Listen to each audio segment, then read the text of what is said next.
What's going on, Bulls Nation? Wow! Welcome in to CHGO Bulls Postgame, coming to you live from our studios here in the West Loop, downtown Chicago. I'm Peck. You can follow me on Twitter at Bulls_Peck. Sitting in for our guy, Big Dave, it's our friend Steven Gardner from CHGO Sky, contributor at PHNX Suns. He is at StateTrueS.3 on the Twitter machine and on the controls with us tonight. He is nearing the end of a very long day here at CHGO Content Creation. It's the one and only Greg Braggs. How you doing, buddy? Let's go. He's ready. Go. Are y'all ready? The Bears are already looking for an OC, but I am looking for the Bulls win. I mean, you got it. I'm looking. Oh, you're looking for the actual audio cue. Joey's in the chat of yelling Bulls at win. me. Joey's in the chat yelling at me because Nicholas Johnson is in the chat yelling it. Bulls win. Yeah, no. Joey really wants you to hit that Bulls win. He's gonna kill me. Oh my god! I told you, you guys. We made sure you knew where those video cues were for later on in postgame. Oh, this is forgot about the Bulls win audio cue. Already having a meltdown. I'll find it, and when I do, I'll let you know. You'll find it. If you find it at some point, you feel free to just throw it in whenever. All right. Interrupt us with a Bulls win cue. That's right. Find it. Wow. Okay. So as if Monday night wasn't unnecessarily stressful enough, need an OT to beat the Hornets, the Bulls are like, hey, what if we need OT after a 16-point fourth quarter lead? Bulls win! There it is! I found it! Hit it again for our guy Big Dave! Bulls win! Hit it for Steven for filling in! Bulls win! And hit it for yourself, Brad! I did it! Bulls win! I can hit buttons. And you know what? And one final time for our fellow Bulls fans hanging out in the chat tonight.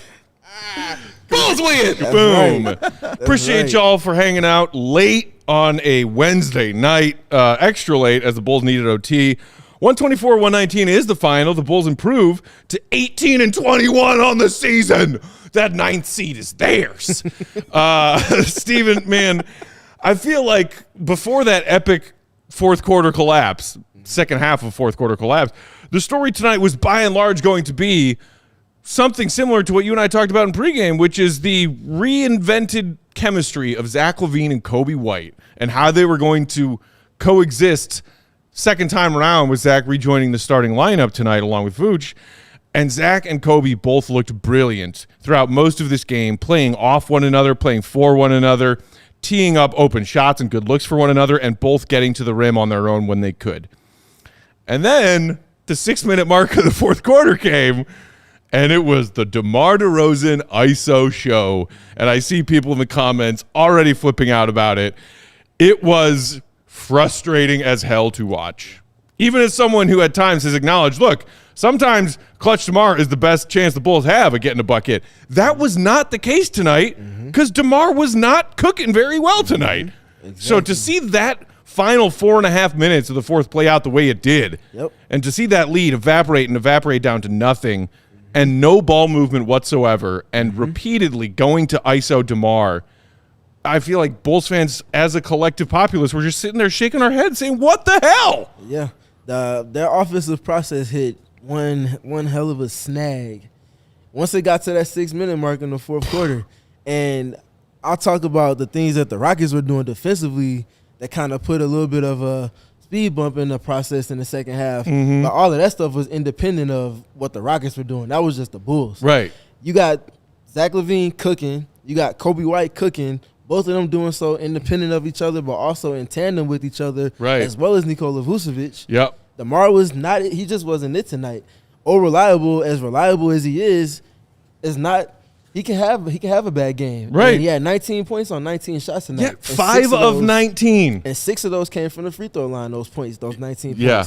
So that just speaks to they have to be willing to, like Stacey said on the live broadcast, be able to give the keys to Coby, but also understand that you do have Zach LaVine, who was having a great game as well. And we saw what happened going into the end of the fourth quarter, and then we saw what happened in contrast in overtime. Yeah. Lamar took how many shots in overtime? Maybe one. I think 1. Maybe one, and everything else was relegated to who should have had it relegated to in crunch time. Yeah. Coby White, Zach LaVine, and they made it happen.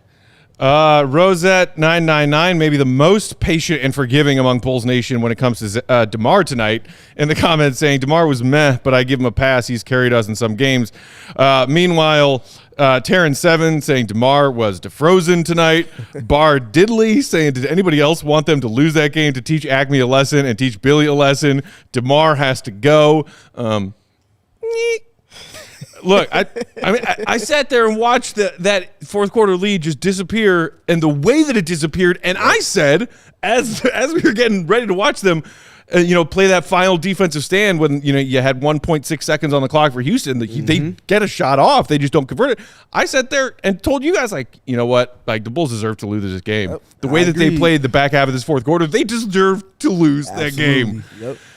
And I guess at the same time, you have to credit them, especially when they go down 2 buckets to start overtime, that they could have, when they lost the first few possessions of OT, been like, oh my gosh, heads down, tails between our legs, crap. And that, who knows where it spirals from there. Credit to them. They said, we're not losing this one. But the reason that they finally got some buckets going in that OT to come from behind an OT was, once again, Zach LaVine and Coby White. And that's the difference in between what this team was before, like we were talking about pregame, and where they are now, to where they can withstand opposing teams making these runs and cutting their leads in half, if not completely usurping what was a lead, and ultimately taking back what the lead that they had early in the game was. Yeah. And they can still take those hits, but also still have a counterpunch to go to in what we saw with Coby White and Zach LaVine. And that speaks to where this team is. And obviously, it's important to apply the context like we keep talking about. Context. The word of the podcast is context. Context. It's great that the Bulls won, and it's also awesome that we saw Coby and Zach LaVine coexist in an effective and productive manner. It shouldn't be that way going forward, though. It should only be one of those pieces that should be driving this team wherever the car is going to take it moving forward. It's fun to see, but at the same time, you also got to make sure you're looking at it through the right lens. So the Bears word of the day was continuity. That's a trigger word around Bulls fans, Brags. We don't like that word. Word of the day is context. Continuity. Context. Yeah. Context is more important than continuity. Yeah. Because the other point I wanted to bring up, I don't know if this was burying the lead, but for me, the most bizarre sequence in basketball history. You talking about the double officials review? They call a foul and a flop on the same play. I'm sorry, I'm baffled by this. It's either one or the other. You cannot have a foul and a flop. It's one or the other. And then they review the flop, and then the coach asks for a review of the review. Yeah. That was the most bizarre thing I think I've ever seen. Officials challenge happens, and then after the not officials challenge, but the official review happens, and then either coach can, if they don't like the result of the officials review, then challenge the results of that review. And it's nonsensical. Like nonsensical. And you saw at some point the broadcast showed Billy Donovan absolutely yelling in the face of one of the refs, saying exactly what Stacey had just said on the broadcast and what we all had just said here, which is, how can it be a flop if it is a foul? Because what happened was they awarded the Rockets a technical free throw for DeMar flopping and awarded the Bulls the ball for the foul that caused DeMar to do the flopping. I'm just so confused. And what are we doing? And they spent like 4 minutes reviewing this. Yes. And then Houston was like, why don't you review your review? What did you think it was going to happen? They weren't going to overturn it. About 8 minutes of actual real life time in crunch time. Yeah. All rhythm stalled out. Yeah. Like, Just a mess. Everything about how that game came down to the wire and then ended was just bizarre. Vil and Joel in the comments saying refs love to rubber band the game like it's Mario Kart. Meanwhile, I'm a Spooky Kitty is going to get us back on track with this comment who said, now Bulls fans are turning on DeMar? I can't keep up with this fan base, bro. Okay, so here's the thing. DeMar had an awful night tonight, and tonight is absolutely one of the nights where even as someone who's defended DeMar ISO being some of the most efficient offense that we've seen as Bulls fans for the last 2.5 seasons now, sometimes it's the wrong call. And tonight, down the stretch, it was absolutely the wrong call. And I think you have to, on top of that, question, if not blame, Billy Donovan to let that happen the way it did, for sure. The focus should have been on the game that we all saw Zach LaVine play tonight. And, maybe the Bulls are going to field calls about all of their key guys as we get closer to that February 8th trade deadline. But the absolute headline tonight should have been, look, 29 NBA teams, look at this Zach LaVine guy that we have. He is totally useful and amazing in so many ways because in his first game starting again after such a long absence and a couple of games kind of playing around the peripheral off the bench, we saw not only aggressive attacking the rim, Zach, and he had a couple bunnies that he missed early on, and you're like, oh no. But then he started converting at the rim with authority, including that and one in OT that was tough as nails. He had another incredible split the defense drive to the hoop in the fourth quarter. He had confident rise and fire catch and shoot threes. He hit a pull-up three off the dribble. Oh, and by the way, he was one rebound shy of his career high. Offensive rebound that got to an easy putback score when the Bulls were starting to let go of the rope a little bit in that fourth quarter. Got him out the mud. Also 7 assists. Also 3 steals. Also had a block. That's right. Zach LaVine had 3 steals and a block and 13 rebounds tonight. That should be the headline. And instead we're talking about the way that they almost pissed it away in the fourth quarter. Yeah, that just speaks to the climate here with this team that we're speaking to. But yeah, like you just perfectly said with everything you said and the energy behind it, Zach had himself one hell of a game. And for Zach, it's the not just scoring, being selfless with the ball. A lot of times playing to Coby, playing to DeMar, and situations where he would have just kept it himself and put his superhero cape on. Yeah. And in addition to all of that, the defense. We saw him with a very, very key sequence on on defense back-to-back possessions. I think it was right before halftime, if I'm not mistaken, where he got a deflection after navigating some stagger screens. And then that led to a dime to Coby, right? Correct. And then the next possession, he was able to be aggressive at the point of attack with Fred VanVleet, keep him to his strong hand, which they wanted to keep him away from the middle of the floor. And then him and Vuce converged, and they got to stop right before halftime. Right. And it's just those little things in addition to some other things that he did well in rotation defensively that just really speaks to where he was in terms of trying to be a piece that this team has seen in those positions that he's now back into with his first start since earlier in the season. Yeah. And he's just been doing a solid job with the last couple of games. And again, is it sustainable? We don't know. Hopefully we don't have to find out. The South Garcon saying, good to see Zach finding his game and playing well.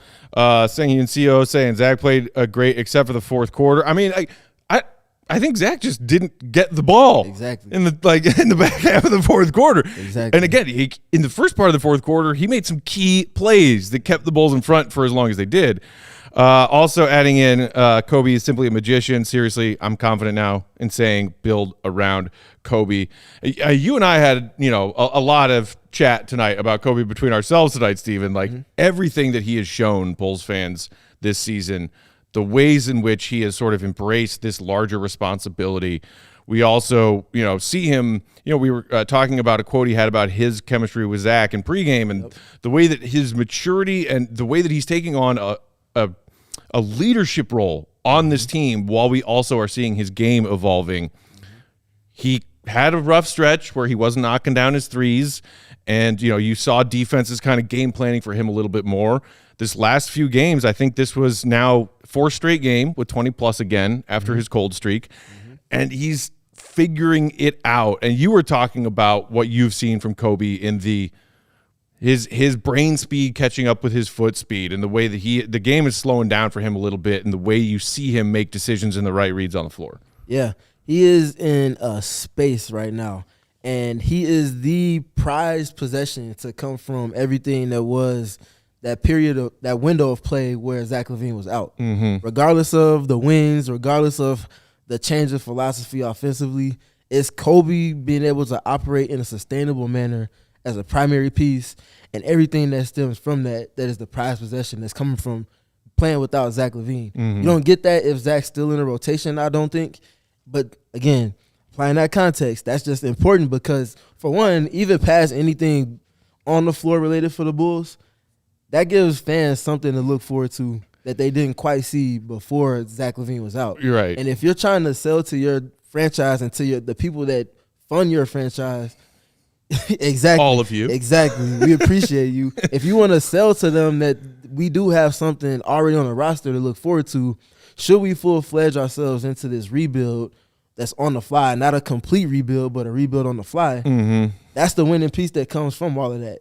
And then you bring it back full circle with Zach LaVine back in the mix. Now it shows you that not only can he do that without Zach and with Zach, but he can also do that with the player that can be as productive as he is as well that's in the lineup. Say if they get somebody like we talked about pregame, like a Jaden Ivey, right, a player that can go and score and get their own buckets. Coby doesn't have to be the man every night. He could play in addition to somebody else and allow for them to get their own as well. Right. You know, and we saw some games in Zach's absence when it was Coby and DeMar getting it done, or Coby and Vooch getting it done, or even a couple of nights where it was like Coby and either Io or Pat getting it done together, which I think a lot of Bulls fans still have one eye at least on that next chapter. And if Coby can be the guy or one of the guys in that chapter, and to see him play that well with Zach having a larger impact on tonight's game, I think is huge, because there is that other possibility that we keep hearing about, which is that, look, the trade market for Zach LaVine is kind of dry right now. It's tumbleweeds, it's barren, it's pick an adjective that various NBA national reporters have used over the last couple of weeks. I was just listening to the latest Uncut with Mark Stein and Chris Haynes earlier today, and they both said the same thing. They were talking about Siakam, DeJounte, and Zach, and who's likely to get moved and who's not. And they said Zach's, as of that trio, stars that might be on the move, least likely to get moved because of the contract, because of the way he was absent and has been playing. But if Zach sticks around and Bulls fans just have to face that reality for the back half of February, March, and April, and maybe a play-in appearance, maybe a playoff, you would at least like to have hope in this version of Zach being the one that we get, and not the one that we saw in October and November, who looked bad, who looked maybe like he was playing through an injury, but mostly just looked checked out. And if this checked in version of Zach is the one who begrudgingly doesn't get the trade he wants and sticks around, I mean, it's clearly not only better for him, but better for his team around him and the morale. And, like, you know, you talk about winning player, that's, you know, something that Bulls fans have always questioned about Zach. Can he contribute to winning? He sure as hell did tonight. Yeah. He was not the reason they almost lost. No, he was far from. Matter of fact, he was a lot more of a reason that they won than he was for a reason that they got close to losing. Yeah. And I think, like we just keep talking about, it's hard. It's hard. I understand it, but you have to find a way to cut ties, because like we talked about pregame, and then like we talked about while the game was going on, you're just dragging yourself through the mud and prolonging what you ultimately want to get to. Yeah. If you don't make it happen in this window. And I think Jake said it when he was talking to us. Jake mentioned that, shout out Jake. He said, shout out El Capitan. Our guy. He said that you always talk about it. You're alluding to not getting to what you really want to get to because you're getting in your own way. You can't just, you just got to make it happen. Yeah. And they have multiple ways they can go about doing it. And I just don't want to get too caught up in, you know, the now, without losing the big picture. You mean the 9th seed? The 9th seed. Billy in the comments said, Zach bought in and played well without ego, locked in defense, played with the flow of the game and the offense. Bulls fans need to understand, if we get a good trade package, good and great. If not, hold. And I think that's kind of, from what we've heard, where AK and Eversley's mindset is. They're not going to trade Zach LaVine just to trade him. Yep. You know, he is under contract, and it seems like they are under the mutual understanding that they're trying to find him a new home, and that's still probably the case for the next 3 weeks before the trade deadline. But they're not going to trade him and get pennies on the dollar if that's what they feel the best offers are that are coming in. And if in the meantime he can come back into solid playing form and healthy, and the Bulls keep winning more games than they lose as they get closer to that trade deadline, then trading Zach gets less and less likely by the day because they're eyeing that play-in tournament. That's true. Which, but I think kind of what comes in alignment with that, if for them to be at that point, is also Zach playing at a certain level. Yeah. Which like we also talked about again. We did a lot of talking. Surprise, surprise. Surprise, surprise. Hopefully the Bulls are winning games in the manner in which they're winning like now and put themselves in a playing position. Yeah. That ups his trade stock naturally. Yeah. I mean, if they had played like this out of the gate this season, I wouldn't be as salty and cranky and bitter and angry as I am. On that note, let's take our first ad break. We'll continue on the other side of it, breaking down tonight's game, getting more of y'all's thoughts from Bulls Nation, more comments from you. We'll get to some super chats. Throw us a super chat if you feel so inclined. Feeling generous tonight. And, of course, while we're doing that, you know what to do. Hit that like button for our guy Braggs, who is on show, 6 or 7 of today between hosting and producing. How you doing? You holding up? I'm gonna die. You're gonna die. No, you're gonna thrive, Braggs. That's We're right. gonna You're live. gonna thrive. That's We're gonna right. live forever. That's right. Because y'all out there in Bulls Nation are going to hit Braggs with those likes. Subscribe also to the CHGO Sports YouTube channel if you aren't already. All right, here we go. Steven, what time is it? Game time. Boom! Bulls win! Thank you, Braggs. Bulls win! There you go. Thank you, Big Dave. Y'all need to check out that Game Time app if you haven't already. You shouldn't have to worry where you're getting tickets to your next big event. Game Time is the fast and easy way to buy tickets for all the sports, music, comedy, and theater events near you with killer last-minute deals. Shout out to my guy, Big Dave. All-in prices, views from your seat, and the best price guarantee. Game Time takes the guesswork out of buying tickets. You can get last-minute tickets with their flash deals, their zone deals. You can even score tickets and discounted prices on tickets to an event that just started an hour ago because there's tickets still available and the prices are falling. Awesome way to score last-second tickets if you and your friends want to make an impromptu decision, have fun this evening, maybe you want a fun date night. Last-second deals on Game Time. You can also, of course, always see your view from every seat that's available in whatever the stadium or arena is, so you can be sure when you walk in you're happy with the seat you chose and not surprisingly upset because there's a giant pillar in your way. Not with Game Time. Game Time has deals on tickets right up to the start. Find exclusive flash deals and sponsored deals on tickets for football, basketball, baseball, concerts, comedy, theater, and more. Also, with zone deals, you pick the section and Game Time picks the seats for an average of 18% savings. 18%. Man. Also, if you find tickets in the same section and the same row for less money on a different ticketing app, Game Time will credit you 110% of the difference in those ticket prices. Boom. Man. What's to think about? Man. Take the guesswork out of buying tickets with Game Time. Download that Game Time app, create an account, use promo code CHGO, and you'll get $20 off your first purchase. Again, that's redeem code CHGO for $20 off. Download Game Time today. Last minute tickets, lowest price guarantee. Because my friend Braggs, what time is it? Bulls win. Game time. It is in fact Bulls win time. Amongst many times, it is Bulls win time. You know what else is time for, Braggs? It's time to check out the amazing offers to become a member at Midtown Athletic Club, one of its many fine locations in Chicago and the surrounding suburbs. I know you are a big fan of Midtown. Yeah, they have beds at Midtown. You spent some good time. That is the high selling point for you right now is they have beds there. Yes. I don't need a basketball court. I don't need a tennis court. Just don't need a workout room. They got beds. They have soft pillows. They've got their 4 Chicagoland locations: Palatine in the Northwest Burbs, Bannockburn on the North Shore, Willowbrook in the Southwest Burbs, and of course that Midtown Athletic Club and Hotel in the middle of Bucktown and Lincoln Park. It's Greg Braggs approved. Midtown Palatine also just launched a multi-million-dollar transformation at the club, which will be complete in early 2024. That's like right around the corner.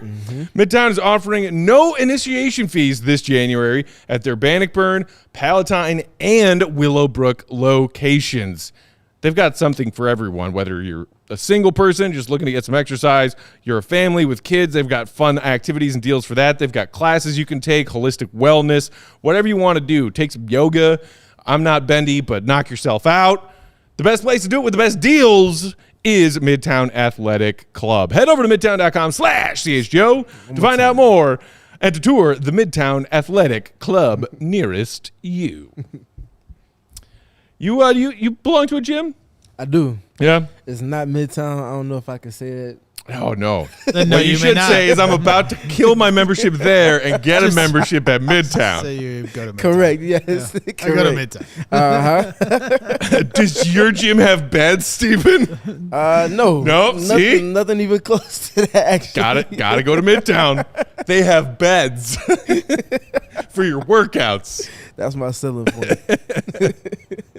Okay, rolling along on tonight's dramatic Bulls win over the Rockets. Can we talk for a second? I saw somebody mention in the comments earlier that Şengün was cooking Vooch down the stretch of that game. I believe he had. They said on the broadcast he had 22 points in the second half. He finished with 25.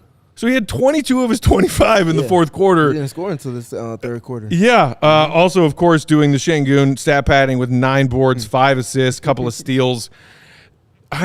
We were talking about how he just does not look at all like a basketball athlete, but just has these crafty moves. Footwork that I swear to God he travels every other time he touches the ball, but somehow magically he doesn't. And he was picking the Bulls' interior apart. Yeah, that dude, he's a problem. He is a problem.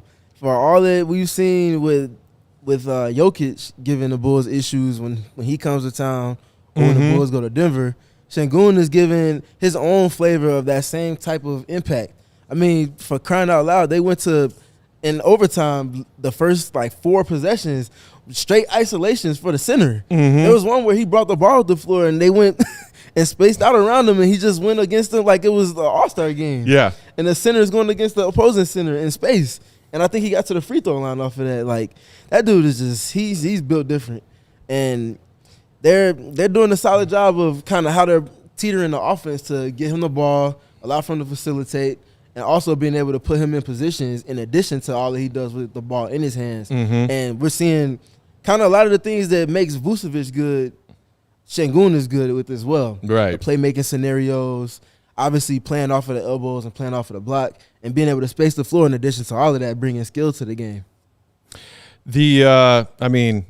I guess it's fine that nobody else really got going. VanVleet finished with 20, not super efficient, just 7 of 19. So, the Bulls barely survived Şengün going off in that second half. You talk about matchups, and we discussed a little bit in pregame the fact that Billy opted to have Caruso stay in that starting lineup instead of Patrick Williams. And Pat actually led the bench by a lot as far as minutes tonight. He played 29. Ayo was the next closest with 18. So it's not like Pat got relegated to the bench yet again and Billy killed his minutes entirely. He still went to Pat a lot tonight, and I thought, despite a quiet stat line, Pat played some solid defense tonight. Wasn't trying to do too much. But what do you make of the fact that, as we also touched on in pregame, Billy shrunk his rotation down to 9 guys tonight? We saw no Javon Carter tonight. We also only saw 6 minutes of Dalen Terry, kind of plugging a hole here or there for Billy. And really, it was just Pat, Ayo, and Drummond off the bench. What did you make of Billy's rotation decision? It was kind of like what we talked about in pregame. It made sense because of the opponent that they were going against. And, we saw from some of the impact moments that Pat Will had, it was kind of made sense in terms of how he's been featured in an effective manner when all of the Bulls pieces are in rotation at the same time. And it was interesting, but I think I kind of saw it start making a little bit more sense as we saw the game play out. And we talked about Alex Caruso and what he brings to the starting lineup, especially looking at what makes the Houston Rockets a good team. Right. That's in pick and roll. And we saw Caruso doing a solid job in addition to Coby White and as well as Zach LaVine, like we talked about in the opening, they're all doing a solid job taking turns on guarding Fred VanVleet and just doing a solid job at the point of attack. Even Patrick Williams chipped in when he came in at the point of attack a little bit, getting deflections and just kind of muddying up the pace of play and the flow of play for the Houston Rockets in their main piece, which is pick and roll. Right. And they just made things tough, and from there we kind of saw things play out, but I think it was a solid decision because of that. And you know, we saw a version of Draymond that we know exists tonight. Drummond, rather. I saw somebody just bring up Draymond in the comments. That was a slip. Victor said, I really hope Pat Will cooks Draymond this Friday. Is Draymond going to play this Friday? Yeah, he's coming back. Woo, doggy. Watch out, Bulls. Elbows are going to be flying. But, I mean, this is crazy. Drummond going back to his reserve role with Vooch going back into the starting lineup. Played 13 minutes, which is what he was averaging before Vooch's injury happened on the season. 0 rebounds. Crazy. He could not grab the basketball to save his life tonight. Yeah. I mean, and like he was still making those Drummond hustle plays that we've seen him make, even playing some of that perimeter defense that we see him make. You know, getting his hands on some balls, getting his hands in passing lanes. It was just, maybe it was a frustration or kind of a lack of comfortability going back to something that he clearly took that starting role in Vucevic's absence and got real used to it and real comfortable with it. And we saw him play some incredible games. Drummond had a tough night. Yeah, he did. And I think some of it, like we talked about during the game, it kind of boils down to how the Rockets operate. It was kind of matchup. Yeah, behind Sengun, it's all small ball. Yep. And I mean extremely small ball with Jeff Green featured as the center essentially behind Sengun. He's all of 6'9", 6'8". Yeah. And they're playing 5-out spacing at that point when Sengun is off the floor. Right. So naturally with the Suns, with the Bulls switching. It's all good. Bulls going to 5-out switching because of what the offense is doing from the Rockets behind Sengun. That's pulling Dre away from the porch where he's most comfortable. Yeah. So a lot of the rebounding opportunities that he usually would gobble up, he just didn't have on volume. And then in addition to that, him having to work back towards the basket from the three-point line instead of already being there. Yeah. We saw some of those moments where he just couldn't corral the ball completely. You know, I'll be curious to see if this goes back to being the norm. We kind of talked about it. You know, Dave and I were chatting. In some of these games when Drummond just looked like, you know, Pistons all-star version of Drummond, that like, does Billy even just adjust his minutes distribution in the front court at all? And maybe some of it, like tonight, will be matchup dependent because, you know, didn't see a whole lot of Drummond in the second half of that game, you know, after Billy kind of saw what Houston was doing, because it seems in some degree that Drummond earned at least a closer look at maybe getting a larger share of minutes with everything he did for the Bulls of Vucevic's absence. And even on a night like tonight when Vucevic is not super efficient, he was 0 of 5 from downtown, but fairly efficient other than that, 9 of 12 inside the arc. Like, one is your starting center and the other is your backup. And you have a really good backup in Andre Drummond. I know Bulls fans and some of you hanging out in our comments every night were saying, yo, play Drummond more minutes, even when Vucevic gets back. If tonight was any indicator, Billy's putting Drummond back towards that 10 to maybe 14 minutes a night roll. And I don't know if it's outrageous that he is not going to shift that, at least right away. Yeah, I don't think it's outrageous. Honestly, it seems like, and it's hard to say if you're looking at it specifically from the window that Drummond was playing without Vucevic in recently, but this is the optimized role for Andre Drummond at this point.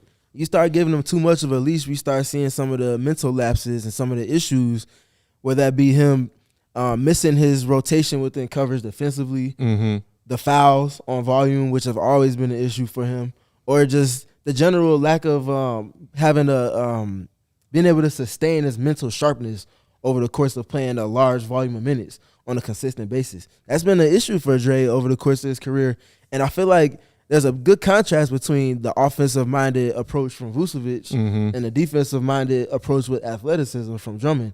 And allowing for those two pieces to play in tandem with each other, I mean, staggering with each other, I think is appropriate. And look, not to say that Vuce is single-handedly responsible for it, but it's something that we touched on a little bit in pregame, and we've certainly touched on longer in his absence, what Vuce does for the ball movement in the half-court offense that Drummond he gives you other things. He does not give you that. And the fact that the Bulls' half-court offense was bogged down oftentimes when Drummond was in there instead of Vooch. Vooch finished tonight with 3 assists, but that, they're the hockey assists and potential assists on top of that. And just look at what the Bulls did as a team tonight. 31 assists on 42 made field goals. Yep. This team is not really hitting that mark, that percentage of assisted made buckets regularly this season. So to see them do that tonight, and obviously it helps when you're knocking down as many threes as they did, especially in the first half, but getting that ball moving. Why did the Bulls cough up the lead? Because the ball stopped moving. Why did they salvage this game in OT? Because they kept the ball moving again. Yep. And I think that's a perfect example of what the value Vucevic brings is. You talked about him only having 3 assists of the team's 31. We also saw in that stretch when Vucevic was out and Drummond was in how night and day the offense was. And this is no indictment. This is not an Andre Drummond slander. I love Andre Drummond and everything he brings to the table. He's very much an old school type player. He's the closest thing to Ben Wallace and Dennis Rodman that we've seen in the Bulls uniform since those two have came and left. Yep. That all has value that it brings. But what also has value is what Vucevic brings. He unlocks a ton of different things offensively because of the attention that he garners from a defense and for the skill that he has in and of himself. I'm thinking about the play to start the second half with the Rockets going to a lot more switching, and they throw the ball into the post to Vucevic after staggers for Coby White. They get nothing out of that. It goes into the post of Vooch. Zach LaVine cuts to the second side, and that immediately turns into a handoff going downhill from Vucevic to Coby White. He's able to get a pull-up in a little bit of a pocket along the baseline, and that's a bucket. You don't get those type of looks with Vucevic in the lineup in terms of getting to a secondary action because things are stagnated. The defense doesn't respect him if he has the ball in those scenarios. They only really respect him after he gets an offensive rebound. So those little tweaks is just the difference in the values that both of those two bring. I see a lot of people in our comments kind of looking ahead to Friday night, this matchup against the Warriors. Warriors only come to town once a year. This is a Warriors team that's in flux, trying to figure out what's going on right now. Obviously, eager to see if they can get a hold of things with the return of Draymond Green after his suspension. People talking about the Draymond matchup with the Bulls front court. That's something else. Bulls fans have been throwing some heat at Billy Donovan this year about playing small ball. We saw the Rockets and Udoka go small ball tonight. You know who else got some heat recently for playing small ball? Because it's Bulls legend Steve Kerr, current head coach of the Golden State Warriors. What do you think we're going to see in that Billy versus Steve Kerr clash of he was fielding questions about not playing Kuminga down the stretch of a recent loss where they blew a lead. Now Kuminga's basically saying Steve Kerr doesn't believe in me. I want out of town. Bulls fans are talking about maybe making a Zach LaVine trade with the Warriors and maybe getting Kuminga back in that trade. What do you think is going to be the headline of that Bulls Warriors matchup on Friday? Ooh, that's a really good question. I think it's hard to go with anything that's not Draymond related because of all of the attention that's been around his name the last. I don't know if you heard Steven, but he almost retired. Man, that was a great eye roll right there. Talk about ducking accountability, man. Man, I could go on a tangent about that, but people holding me responsible and accountable for my actions. What is that? I can't put up with that. I'm just gonna walk away. I'd rather just dip. Gonna take my ball and go home. What did Adam Silver tell him? I think you're making a rash decision here, sir. Little bit. I saw somebody in the comments earlier saying, Draymond's kind of annoying or whatever. But the Bulls need somebody like that on their team who can, throw down. And look, I agree, and I know our guy Big Dave also agrees. This is why we have an award called Goon of the Night that he christened. Which Draymond would be the king of should he ever wear a Bulls uniform. Correct. You need some of that goonage, and this Bulls team is a roster full of nice guys, a roster full of not many scrappers. That you need a little bit of that. But the point with Draymond recently is that, and it seems like the last year or two in particular started with the Jordan Poole practice punch, right? Yep. He's lost control of that equilibrium of bringing out the right amount of crazy on the court so my teammates know and are glad that I have their back if shit hits the fan, but that I can harness that. And it seemed like Draymond had recently lost his ability to harness that. Yep. And in addition to losing that, he also has lost his grip on leadership with that group. It feels like a lot of things, for as positive as that improbable last championship run was for them, the things that have stemmed from that has been a lot of loose cannon activity from Draymond. And that losing the touch in terms of being that type of player and having that feel for when to push that button and when not to, it's coming in tandem with not having that leadership effect from it. Right. And he's just really in limbo, and that's really kind of been an indictment to everything that they were trying to get back to after that tumultuous season where Steph Curry was out of the lineup and Klay Thompson was completely away from the team because of his injury. Yeah. The people in the comments pointing out the Warriors took a beating tonight. They fell to the Pelicans 141-105. So, you know, for this Bulls offense that's still trying to figure out some new kinks and some new wrinkles and get Zach back into the picture, he and Vooch back in the starting lineup, that Warriors defense might be a mighty fine way to try to keep that momentum going. Let's take our second break, then we'll come back to wrap up with a few last thoughts. Hopefully we'll hear from our guy Will Gottlieb from the United Center, get his thoughts on tonight's game, and we'll get to any and all super chats you have. And, of course, we have to award the Goon of the Night. I have heard from Big Dave. The vote is in. Bulls win! I will present it on his behalf tonight. Steven, do you want The worst thing you can do is show me a button or a sound. I told you can toss it in there. Yeah, then I just start hitting it. At will. There's all these other sounds I could play. But Also, it's a really fun sound to hear. Yeah, it really It's just is. a happy Big Dave yelling. Bulls win! Yeah. If I had a button, you know, like one of those Staples office supply company that made those easy buttons on those commercials back in the day, if I had a button just on my desk at home that just made the Big Dave Bulls win sound, I would probably play it dozens of times a day. That sounds like a Christmas gift for anybody that needs to find something for Matt moving forward. I mean, I could probably figure out how to MacGyver one myself. I have the audio track. I just need something where I press a button and it does that. But not like a key on my laptop keyboard. There you go. I need a button, like from a board game. Having a tough day, guess what? Bulls win! There you go. Don't want to do these dishes? Bulls win! Don't want to pay my taxes? Bulls win! The Bulls lost. Bulls won. Truly is the gift that keeps on giving. But Bulls made me stay up extra late on a Wednesday because they went to overtime after coughing up a 16-point lead. There you go. Bulls win. Hit that button. Steven, you want to talk about combat with me right now? I would love it if you did. Let's do it. Let's do it. You want to take one or two? I got one. Take player one. I'm running point guard again. You running that point like last time. Coby MF and White. That's right. It's getting easier for businesses to switch to electric vehicles. That's something we can all get behind. For the health of the planet and for the well-being of all of us who share it. You're so freaking right, Steven. The electric grid is evolving to meet your cleaner energy needs as we all move with confidence towards an electric tomorrow. Whether you have one delivery van or, like we know our guy Braggs here does, a whole fleet of shipping trucks. Braggs is a fleet guy for sure. ComEd can help you to make the changes that make sense. So what should business owners do, though? That's a great question, Steven. Let me give you the answer. Go to ComEd.com/clean to learn more about the resources, fleet rebates, and infrastructure incentives available to help businesses go electric. If you own a business, one, good for you. Congrats. That's not easy to do. That's awesome. Two, don't wait. Start making your plan today to switch to electric vehicles. Good for business, good for the planet, good for all of us. Go to ComEd.com/clean. I'm sorry, I didn't hear you say that one more time. Yeah, no problem, Steven. I said ComEd.com/clean. This man is on board. Go now and see how going electric connects us to a better way of doing business and a better future for generations to come.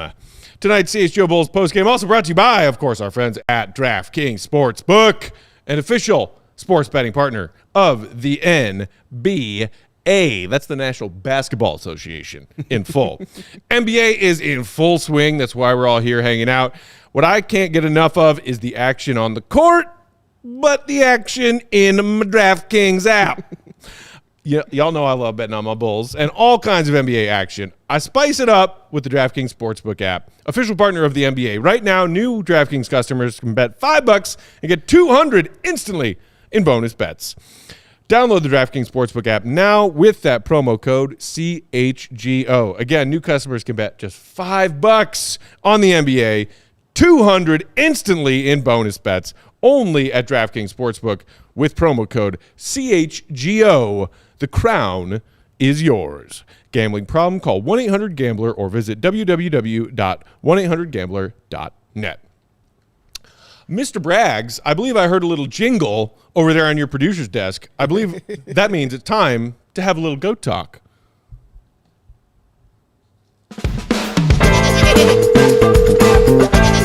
That's where he's the goat! The goat!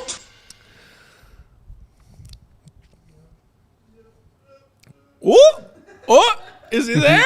Is he there? Where'd he go?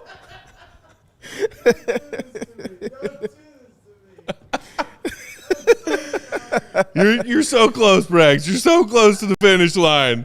There he is. Hey. Joining us on the Goat Talk hotline, it's our guy, Will Gottlieb. Follow him for all of his Bulls reporting and updates, Will_Gottlieb on the Twitter machine. Will, great to see you, sir. What a wild game this was. What an absolutely wild game. Bulls cough up a big lead down the stretch. DeMar ISO ball goes horribly wrong in the fourth. Coby and Zach looked great most of the night, then salvaged a near collapse by making big plays again in OT. What was your read on this crazy game? I mean, it was a crazy game for sure. I would say this just off the top. Drew Stevens from the Bigs just had a great interview with Coby about just offense in general when the game slows down. Very animated, so I'm looking forward to reading whatever comes out of that discussion. But I mean, the crux of it is, like, I know a lot of people were frustrated with DeMar, and a lot of people were frustrated with DeMar from last game when he dribbled the ball out of bounds on the baseline a couple times. First of all, Billy kind of came out and immediately said, like, he chose to go to that spread isolation offense the last couple of possessions because the Rockets send a lot of help. And so he didn't want to put guys in a position where, you know, they were throwing two to the ball and there wasn't a good outlet for whether it was DeMar or Zach to be able to make a play out of that. So Billy kind of put his hand up on that one. But to Coby's point, and again, make sure you guys check out whatever article comes out of this because I'm sure it's going to be great. But he was very animated, just saying, like, in those moments, like, you look at any team around the league, they're putting the ball in their best players' hands and letting them make a play, whether they draw two and they kick it out or whether they are able to just isolate and score. Like, that's how it goes. And the Bulls are fortunate to have, like, 3 or 4 guys that can go do that on any given night. But DeMar has earned, you know, the right to be put in position to take and make those shots. And there's going to be nights where it works. There's going to be nights where it doesn't. But that is the Bulls' best option in close games. If you need a basket in a half-court set at any point in a game, that's what's going to happen is DeMar's going to get the ball. And so I had no problem with it. Obviously, it didn't look great. But, I mean, if the ball would have went in, it would have been DeMar's the hero. But because it didn't, it's like the offense is good enough. And I just kind of disagree with that idea that I've seen a lot on Twitter because that's really how it goes for all these teams. I mean, even like prime Warriors playing against the Cavs in the finals, it was LeBron isolations or LeBron Kyrie pick and rolls versus Steph Draymond or Steph KD pick and rolls. That's how it goes. You put the ball in the best players' hands and you let them create a play. So that's what the Bulls did. Did not work for 4 minutes and 15 seconds there to end regulation. It was not pretty. I thought that was Zach's worst stretch of the game. I thought that was everybody's worst stretch of the game. But they came back and Zach had a couple of huge plays. In overtime, Coby had a big 3 and they found a way to open the floodgates. We were talking in pregame, Will, about the interesting decision from Billy with the reintegration of Zach and Vooch to the starting lineup after a couple games off the bench. Keep Caruso in the starting lineup and send Patrick Williams back to a reserve role. And one that, as we noted before you joined us, Patrick Williams led the bench in minutes tonight, nearly played 30 minutes. But with that decision to take Pat out of the starting lineup and keep Caruso in there, was Billy asked about that after tonight's game, and what was his response? Can we expect to see more of that now that Zach and Vooch are back in the lineup? And we all know, Steven pointed out in pregame just how bad the net rating was of that, OG starting five that had Patrick Williams as a part of it out of the gate this season. And on top of anything you got from Billy, what did you make of that decision?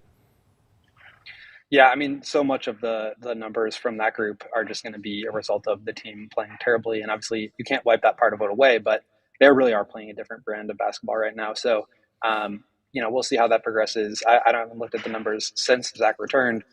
Billy was asked, and he basically just said because Caruso is playing really well. And, personally, I think Caruso is the best option at the four. I've been saying that all along. He's one of their best players. He deserves to be out there in those closing minutes for sure. And I think with him, it's tricky. We've talked about this the last couple of games because of the minutes restrictions, but you're trying to keep him to 24 minutes and you start him and you also want to close. He's playing the first 6 minutes and he's playing the last 6 minutes of the half. There's a 12-minute gap in the middle, from halfway through the first to halfway through the second where he's on the bench, where he's getting stiff.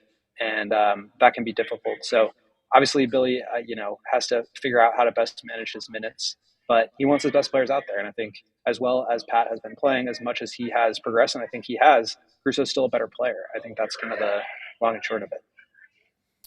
I mean, you kind of touched on it a little bit with your first answer, but the version of Zach LaVine that we saw tonight, Will, just night and day, so impressive, building on the modest things he did in his couple of appearances off the bench, not only scoring – on all levels of the floor, knocking down shots confidently, whether he was playing off the ball. He had a pull-up three that was big, getting to the rack, facilitating, and as Steven pointed out earlier, just the defense that we saw, the effort on the boards that we saw from Zach LaVine tonight.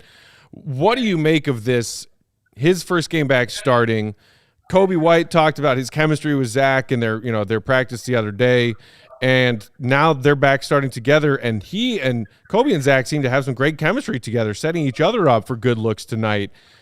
If the Zach LaVine trade doesn't happen, do you see this version of Zach being something that Bulls fans can see not just tonight, but consistently down the stretch for a Bulls team that's trying to remain competitive? Yeah, this is kind of the way that Zach needs to play if the Bulls are going to play well. I think part of it is that he is marketing himself a little bit. I think tonight was a great example of him just playing super well and scoring at a high level while also being really, involved in the offense and not really hijacking it at any point. 25 points on 15 shots, 50% on threes, got to the line a bunch, rebounded well, had some really nice assists in transition, found Coby on a bunch of transition threes.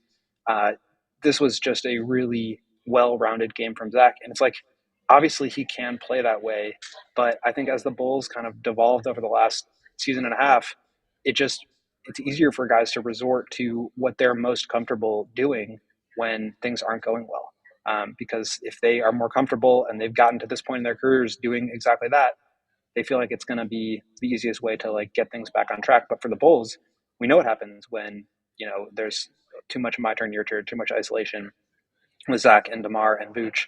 And this is really how they need to play. And, Zach was saying after the game, and Coby said this with reporters this morning, Casey and Julia both had nice stories on it. If you want to go read those, but just the chemistry that those two have, they've been together 6 years. They're the longest tenured Bulls on the team. Coby's been with Zach his entire career. They've developed a good chemistry. And Zach just said that he's a huge fan of Coby. He's never going to want to take away from anything he's doing well. And with him playing as hot as he has been, you got to feed him. You want him to continue playing that way because I think ultimately they all know that they need everybody playing their best if the team is going to succeed at the level they want. So I think this version of Zach is fantastic. He was awesome tonight defensively. I thought there was a stretch there in the fourth quarter, like I said, where he kind of started to do a little bit too much, but quickly reined it back in.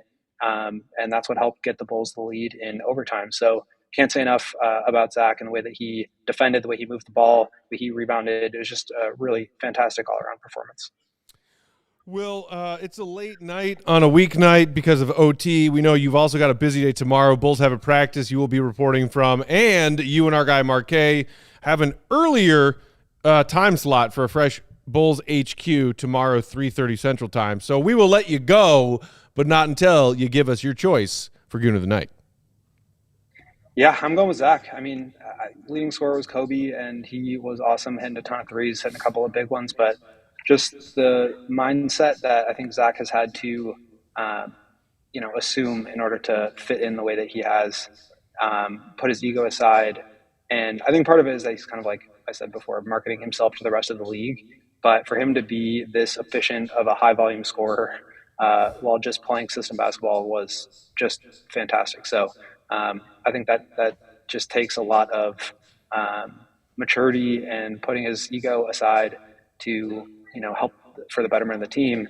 And can't say enough about him. Everybody follow Will, our guy, the Go Gottlieb, Will_Gottlieb on Twitter for all of his Bulls reporting and updates. And make sure you read everything he writes, ALLCITY.com. Will, we appreciate the time, buddy. We will talk to you soon. Everybody keep an eye out for him and Mark, Bulls HQ tomorrow. Take care, guys. Goodness. Always wonderful to hear from Will. Mr. Braggs, piggybacking off of Will's selection, I believe it's time for a certain Empire something.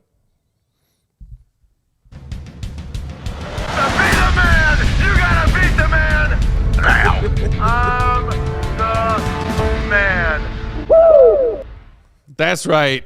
Bulls win. That means we've got an Empire today. Goon of the Night to give out.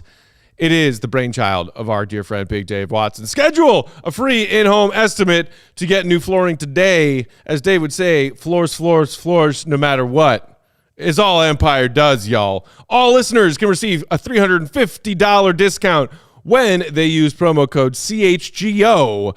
Restrictions apply. See EmpireToday.com/CHGO for details. 588-2300 Braggs. Empire!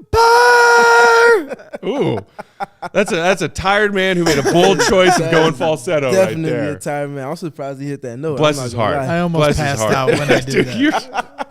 That was his last What little if bit of he energy. passed out trying to hit that high note? Crash. Somebody Right. give him Head one of those right into the Midtown keyboard. bends. Just mere minutes away from finishing his long day. Braggs, sir, who are you awarding your goon love for tonight for the Bulls? This is for a good player, right? Goon and I can define it however you want to define it. Well, I gotta say that the coach of the Rockets for reviewing Ime Udoka. Udoka Yeah. reviewing the review. That's some goon shit. That is some goon shit. That's some goon shit. Totally a valid choice. I would do the foul and the flop call. Yeah. Because there's no such thing as a foul and the flop on the same play. But the review of the review is even dumber than the foul and the flop. Yeah. Which was one of the most intriguing sequences I've ever seen on an NBA basketball court. I dig it. Mr. Stephen Gardner, your goon of the night.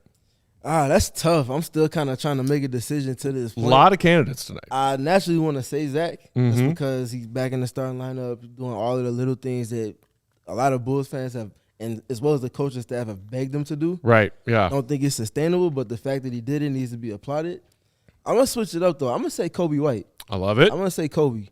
And his goonage is coming from just everything that we've seen incrementally grow, have some highs, have some lows, but ultimately at the end of all of it, find sustainability through the absence of Zach LaVine, and now come in addition to Zach being back in the rotation. That takes a certain level of mental fortitude to go from starting to go to a reserve role for a whole season, go back to starting, see multiple roles being toggled between all of that. Yeah. Also develop your skills at the same time and ultimately become a average to sometimes even high average point guard, starting point guard in the NBA. Yeah. With all the odds stacked against you. It's true. I gave Coby my goon love on Monday night for very similar reasons. And just like even on a night like tonight when the Bulls offense had some stagnation moments, Coby just has sort of discovered this knack of getting tough buckets when they need a bucket. Yep. Like that guy has been DeMar on this team for 2+ years. And now that player is slowly turning into Coby White,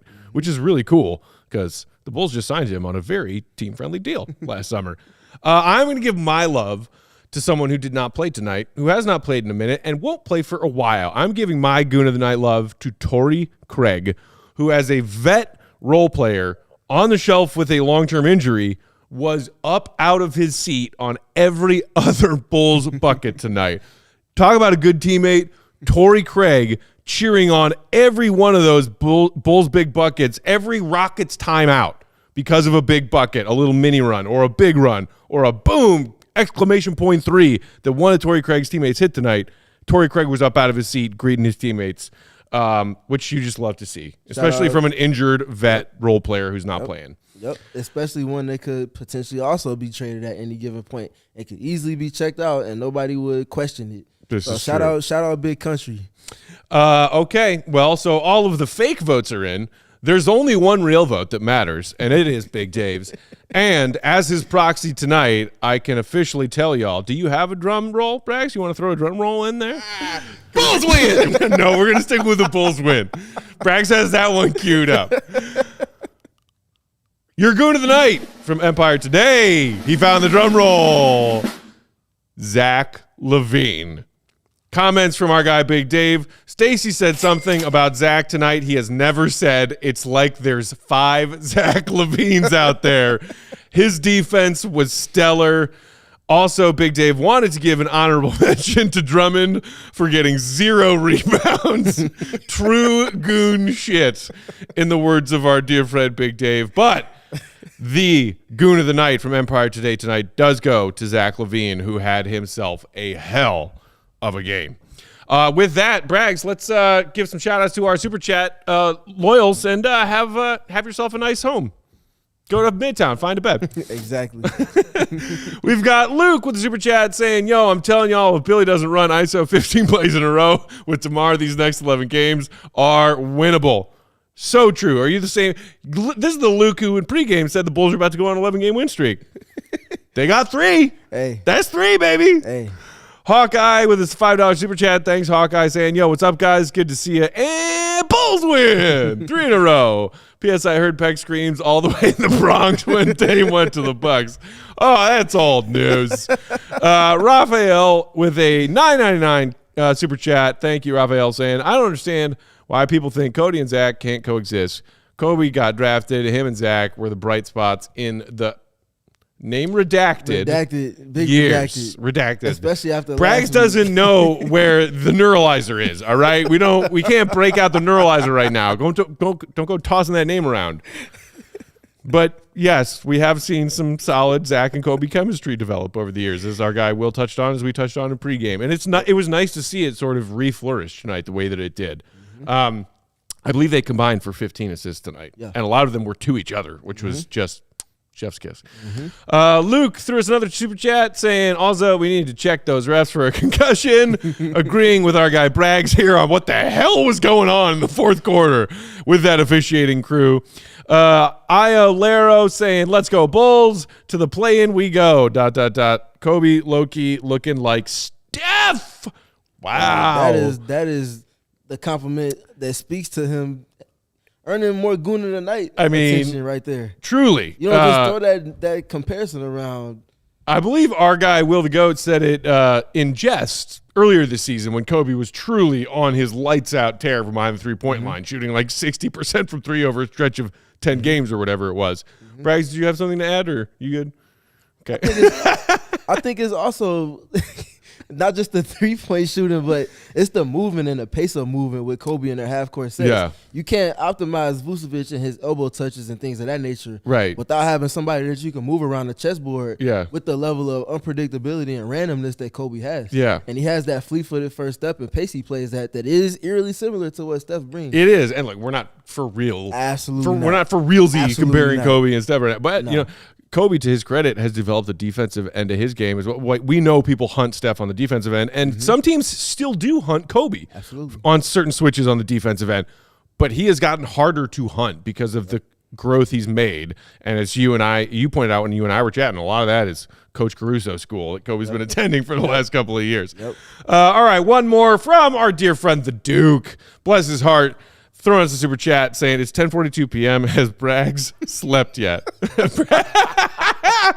Oh, man. It's not Bag Man. It's Hoodie Man. We call this Combine Carm. Okay. Because he slept at the Combine. with his hoodie hood pulled over the brow. Yep. It's a good look. I definitely rock it myself. It's the hard-hitting analysis we do over at CHGO I mean, Bears. didn't you guys start your first CHGO Bear show today at like 10 a.m. or something? Yes, we did. Yeah, and it is 11 p.m. That's 13 hours and counting for our We guy did it. Greg Braggs here. We y'all. made it. Give it up for our friend Greg Braggs. That's after Black Monday. Yeah. So yeah, I'm shout out guessing, Braggs. and also like I'm a night owl in season, especially on game nights when the Bulls are playing. I'm up late a lot.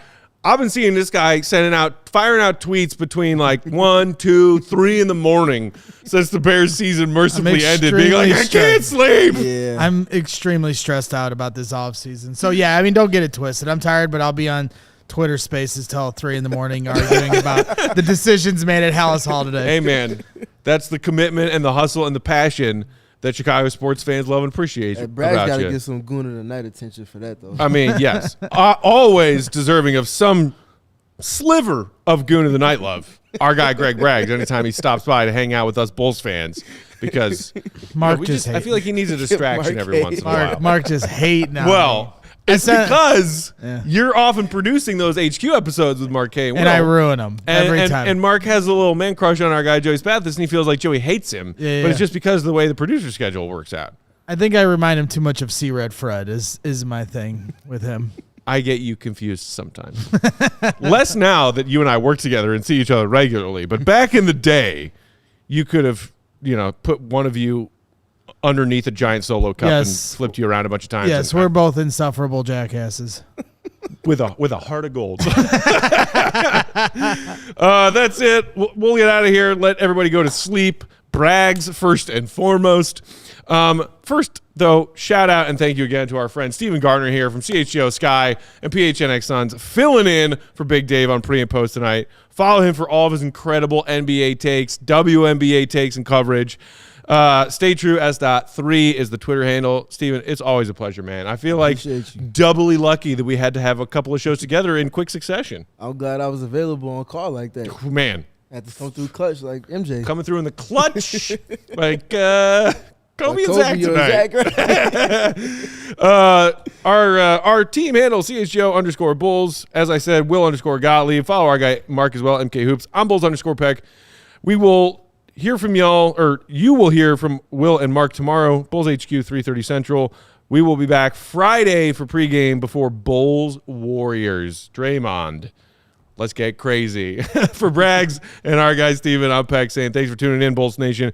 Hit the thumbs up on your way out to make sure Braggs has a smile on his face as he heads home after a long day. We love you. We appreciate you. See you, Red. Be good. We all silly like the mayor.